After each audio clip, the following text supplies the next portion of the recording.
خداوند میں میرے عزیز ہو، خداوند کے بابرکت نام میں آپ سب کی سلامتی ہو۔ آپ کا ہوسٹ جارڈن پیٹرک ایک دفعہ پھر آپ کو دل کی گہرائیوں سے خوش آمدید کہتا ہے۔ آج کا ٹاپک بھی بہت دلچسپ ٹاپک ہے، یعنی ٹاپک کیا، میری زندگی کا تجربہ ہے، یعنی زندگی کا نچوڑ ہے۔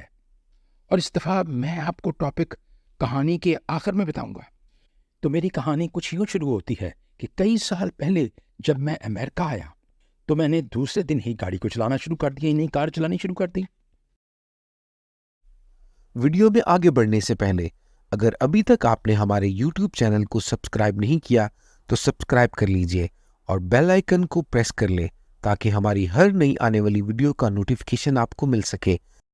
جب میں نے ڈی ایم وی والوں کو دکھایا اپنا لائسنس، انٹرنیشنل لائسنس جو اوکاڑے سے بنایا تھا، یعنی اوکاڑے سے بنایا گیا تھا، اور دیکھنے میں تو وہ جعلی سا ہی لگتا تھا، مگر وہ کہنے لگے کہ تم یہ گاڑی چلا سکتے ہو 1 سال تک، تمہیں ڈرائیونگ لائسنس کی ضرورت نہیں ہے۔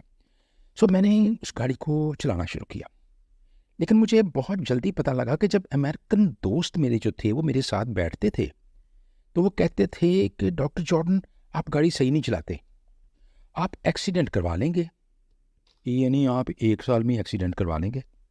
ایسے میں کئی دفعہ میری بیوی کو بھی کہا کرتے تھے کہ آپ بھی ڈاکٹر جارڈن کی ڈرائیونگ کو چیک کرتے رہا کریں، مگر میرے عزیزوں میں تو اپنے آپ کو چیمپئن سمجھتا تھا۔ میں نے ان کو بتایا کہ میں نے شکاگو سے کیلیفورنیا کا سفر بائی کار جو تقریباً 5000 میل یعنی 7500 کلومیٹر ہے، بڑے آرام سے ایک ہی دفعہ میں طے کر لیا۔ تو میں کیسے ایک ناکام ڈرائیور ہوں جو ایکسیڈنٹ کروا لوں گا؟ مجھے کہتے تو سارے تھے لیکن مجھے بتاتا کوئی نہیں تھا کہ میری غلطی کیا ہے۔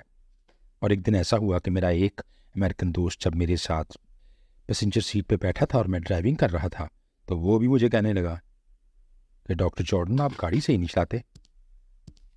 کہنے لگا کہ آپ جب گاڑی چلاتے ہیں تو 100 فٹ یا 150 فٹ تک دیکھتے ہیں، آپ کو تا حد نگاہ دور تک دیکھنا ہے، تو پھر آپ کی گاڑی ڈولے گی نہیں، کبھی ادھر ادھر نہیں جائے گی، بالکل سیدھی چلے گی۔ خواتین و حضرات، جب میں نے دور دیکھنا شروع کیا تو میری گاڑی تو ایسی صحیح چلی جیسے پاکستان میں ڈیوو چلتی ہے۔ اور خواتین و حضرات، یہی ہمارا آج کا موضوع ہے کہ میں اپنی زندگی کی گاڑی کو کیسے چلاؤں۔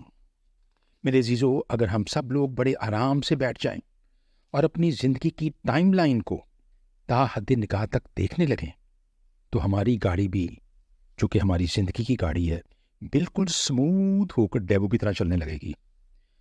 آپ اسے غور کیجئے کہ اگر آج آپ یہ فیصلہ کریں بیٹھ کر کہ میں 1 سال کے بعد، 3 سال کے بعد، 5 سال کے بعد، 10 سال کے بعد اور 25 سال کے بعد کہاں ہوں گا، تو یہ وہ زندگی کی سڑک ہے جو کہ آپ کو بڑے اچھے طور پر، صاف طور پر نظر آنے لگے گی۔ میرے عزیزو، آپ نے گھبرانا نہیں ہے۔ آپ کی زندگیوں میں کئی دفعہ مشکلات آئیں گی اور ناکامیاں آئیں گی، مگر میرے عزیزو یاد رکھیں، جو اپنی ناکامیوں سے ڈرتا ہے اصل میں وہ اپنی کامیابیوں سے ڈرتا ہے۔ اور آخر میں نے تو یہی کہنا ہے، اٹھ باندھ کمر کیا ڈرتا ہے، پھر دیکھ خدا کیا کرتا ہے۔ ایسے میں خداوند بھی ہمارے ساتھ ہوتا ہے، جہاں خداوند یسوع مسیح نے فرمایا، میں اب سے لے کر ہمیشہ تک تمہارے ساتھ ہوں۔ بس اب آپ آرام سے بیٹھ کر خام خواہ ٹانگیں ہلانے کی ضرورت نہیں ہے، ایک ٹانگ پہ دوسری ٹانگ رکھ کے اس کو ہلائی جائے، بلکہ اپنی زندگی کا فیصلہ بھی کری جائیں اور ٹانگ بھی ہلائی جائے۔ خداوند آپ کے ساتھ ہو اور آپ کو خوب برکت دے، آمین۔ خداوند یسوع مسیح میں آپ سب کی سلامتی ہو۔ میں شکر گزار ہوں ڈاکٹر جارڈن صاحب کی کہ ان کی ڈیووشنز سنتی ہوں، بہت برکت حاصل کرتی ہوں، خاص طور پر بچوں کی تربیت کے حوالے سے جو وہ بات کرتے ہیں، سکھاتے ہیں، تو اس حوالے سے میں ماں ہوں تو وہ سیکھتی ہوں، اپنے بچوں کو سکھاتی ہوں، میرے بچے بھی دیکھتے ہیں اور سیکھتے ہیں، اور میں ان کی ڈیووشن کا بے چینی سے انتظار کرتی ہوں کہ جب نیو ڈیووشن آتی ہے میں اس میں سے سیکھوں اور اپنے بچوں کو بھی سکھاؤں۔ تو خداوند کا شکر ہے کہ بہت برکت حاصل کی ہے۔ تو میں یہ آپ سب سے بھی کہوں گی کہ آپ سب بھی دیکھا کریں، سنا کریں، باتوں کو غور سے سنیں اور ان پر عمل کریں تاکہ ہم برے وقت سے بچ سکیں، آنے والے وقت میں ہم اپنے بچوں کی اچھی تربیت کر سکیں۔ God bless you, thank you, آمین۔